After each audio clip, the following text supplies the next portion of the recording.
Hello everybody, it's Scott O'Mato back for part 3 of my deep dive into the mod Dooglamoo Cities for Minecraft. In the first videos we looked at locating in an abandoned city and learned a bit about the structure of the city and how the buildings are arranged and how they're made, and in the second part we looked at the actual construction blocks and how some of the buildings are made, but we'll go into much more detail about that. That was just a basic overview. In this one, we're going to look at our first construction block, the very first industry block, that is, which is the farm block. So let's take a look at that. The farm block is, like the other Dooglamoo blocks, very inexpensive. It takes 4 cobblestone and 1 seed to make the farm block. The farm block is, as it says, an automated farming block that will farm vanilla crops, and it'll provide food for the building machines that they need, and food for animals, and also food for yourself. And it's a really nice farming block. It will plant modded crops, but it doesn't always seem to harvest them. So it's really designed to be part of the automation for your city that you use. But let's look at this block in some detail. The block itself is able to be placed into the world, and when you do, you'll most likely at first get a message that says, "This location has too few farmable blocks, 0 of 64. Now, what that's actually saying is there is no water source blocks around. For you to plant farmland, you require water source blocks, and so you need water in your area. Now, the maximum area of the farming block is 4 chunks, so it's 32 by 32. Now, we looked at chunks earlier to try to get a better understanding of how they are, and this block uses those same principles, except that it creates a border around the chunk that won't be addressed by the farming block. So around each chunk there is a border, and it's shown here in wood. One of the easiest ways to do a layout is to outline your chunk with some kind of non-plantable block. In this case, I used wood planks, just so you can visualize that. Now, you don't have to use this whole area. This is a very big farm that would certainly provide food for the whole city, but you don't have to use all the area. The area that is actually used by the farming block is determined by water source blocks. So if I were to place, say, a water source block here, then an important thing to realize is that the farmable areas around a single source block is a 9 by 9. So 4 blocks on each side of this water source block are farmable. So that can create a 9 by 9 area. So if I were to have this single source block and a farming block somewhere within the area that would address this chunk, then it would plant a 9 by 9 given enough seeds. So I could have wheat over there, for instance, and I could have carrots over here, potatoes over there, and wheat over there. But there are some things that you have to keep in mind about how the planting is done, and I'll mention that here in a moment. So you don't have to utilize this whole area, but it is ideal that you allow for at least a 9 by 9 area, or be aware that it can use that 9 by 9 area with the single source block. Now, another important concept to realize about the farm block and its relationship to chunks is chunks have a numbering system in Minecraft. All right, so you could see that up in the top left-hand corner. I have the Baddies coordinate mod installed, and it's set into chunk numbering mode. So I could see that I'm on block 0 of chunk 40 along the x-axis, and block 13 of chunk 56 along the z-axis. You can also see that in the F3 screen in the second paragraph down over to your left under the third line, which is chunk. It'll give you that same information along that line if you don't want to install the Baddies Coordinates mod. This is important for the farming block because the farming block uses even numbered chunks to determine how to place the blocks in relationship to itself. So if I place this block here, you can see from the red square which area is going to be addressed by this chunk, which of the 4 chunks are going to be used. Now, it is because the fact that it's in front of me and that I'm in the middle of this chunk here is because I am in even numbered chunks. I am in C40 and C56. Whereas if I moved over here, I would be in an even numbered chunk along the X and a odd numbered chunk along the Y. So that would affect how your blocks are placed. So if I was in odd numbered chunks on both ends here, try to find one, 4256.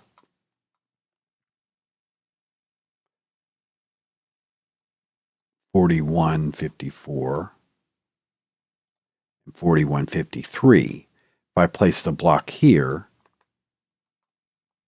then let's see how it goes here. It would go to my right. So it's always going to seek out the even numbered chunks in which to place. So it's kind of ideal for you to have the farm in front of you. That's a good way to do it. So just be sure that you place the block within even numbered chunks. You could place it anywhere within these chunks, within that even numbered chunk, and it would still go into the same location as well. So that's an important thing to realize.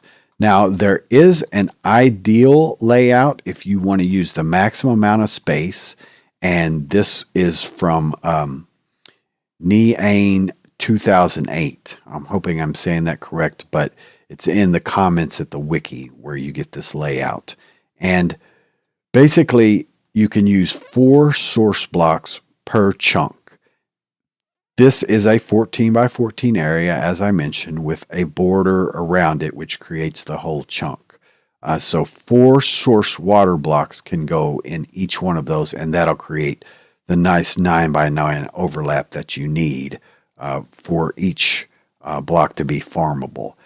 Now, how this works, how this layout works, is that you put a water source block in each corner, keeping in mind that this is an inset. So you can see I have it laid out here to where this is the border area, and so you put a water source block in each one of the corners inset along the border. All right, and then from that, you come 9 blocks from this area here to the next one. All right, on each side, on every side, 9 blocks in. All these blocks are spaced 9 apart. But from the center location, this is your farm block down here. From the center location, you would come in 5. So just remember 9 to 5. That's the normal workday in the United States. So you can help remember that, 9 to 5. So if you place from your corner here and count in 9, then you place 5 from the opposite corner of that, and then come in 9, and you do that on all 4 chunks, then you will get this layout here. And this is an ideal layout to utilize all of the farming area, although it is a big area which will use tons of seeds, and you'll produce a whole bunch of crops over time. So you can determine how much of a farming area that you use by the number of water source blocks that you place, and then of course the structure of how they're placed, keeping in mind that it's always going to try to do a 9 by 9 around that. Here it's not going to go outside this boundary because these are the boundaries of the overall area that it addresses. So I'm going to replace these with water source blocks. This quartz here that I just used so you could see the layout. Let me just go through and quickly replace those. Okay.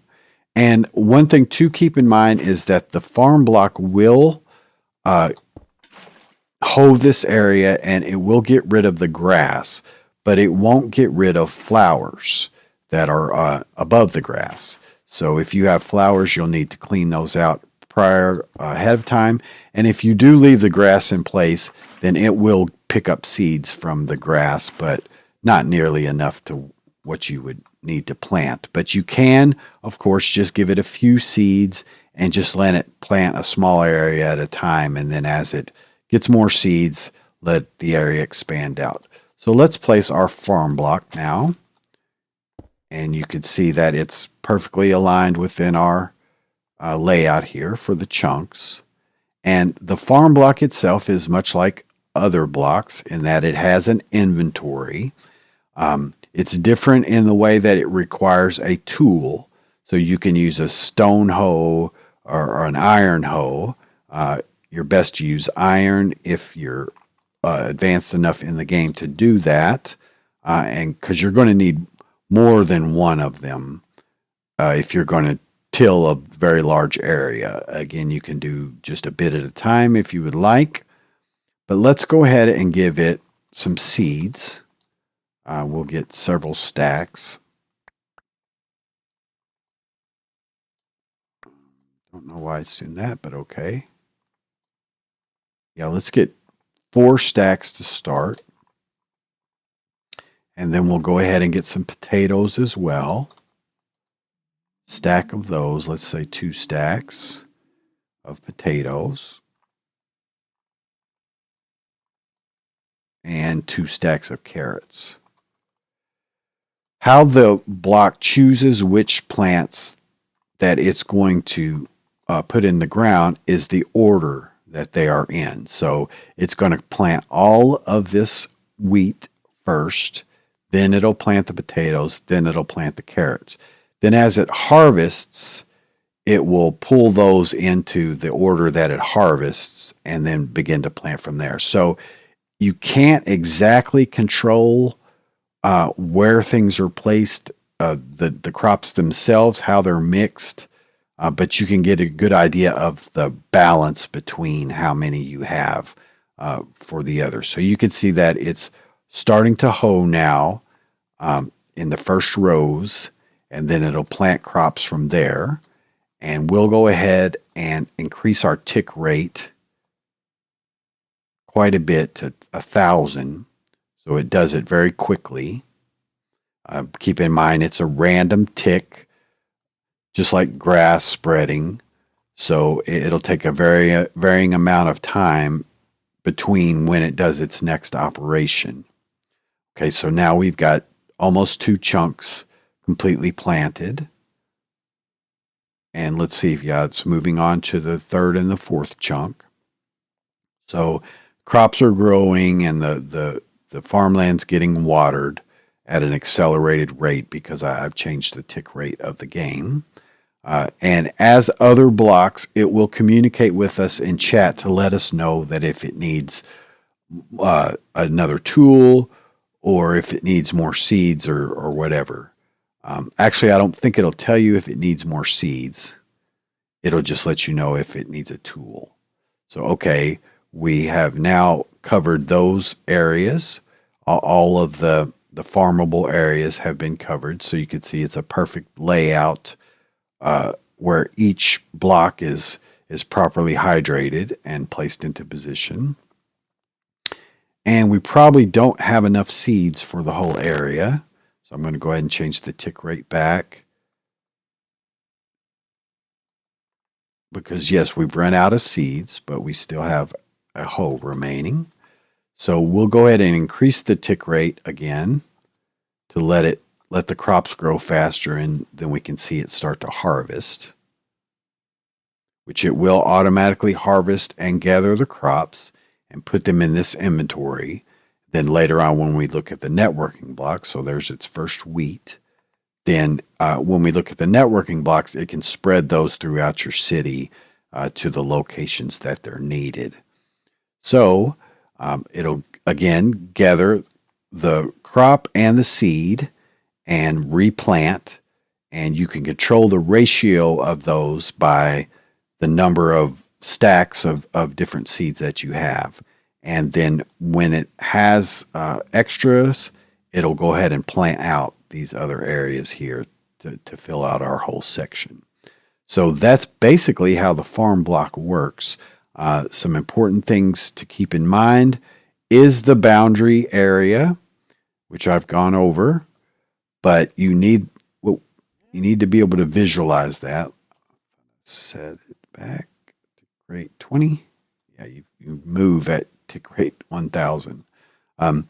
So important thing to keep in mind is the boundary around the area, and again, it's to your advantage to go ahead and pre-visualize that by placing blocks so that you can see, and then how the water is laid out. This is the ideal layout for the water, one in each corner, and then 9 in from those. Each one is spaced by 9 along these rows, and then 5 from the middle area. So 9 to 5. Remember that. And that'll provide plenty of food and plenty of resources for your other blocks, which do require food to operate. Remember that. And then when you'll need to feed animals and things of that nature, this farm will become really handy. So it's probably the first industry block that you'll want to use. And you don't have to have it at this large of a scale. That's important to remember. But if you choose not to, you cannot place another farm block within this location.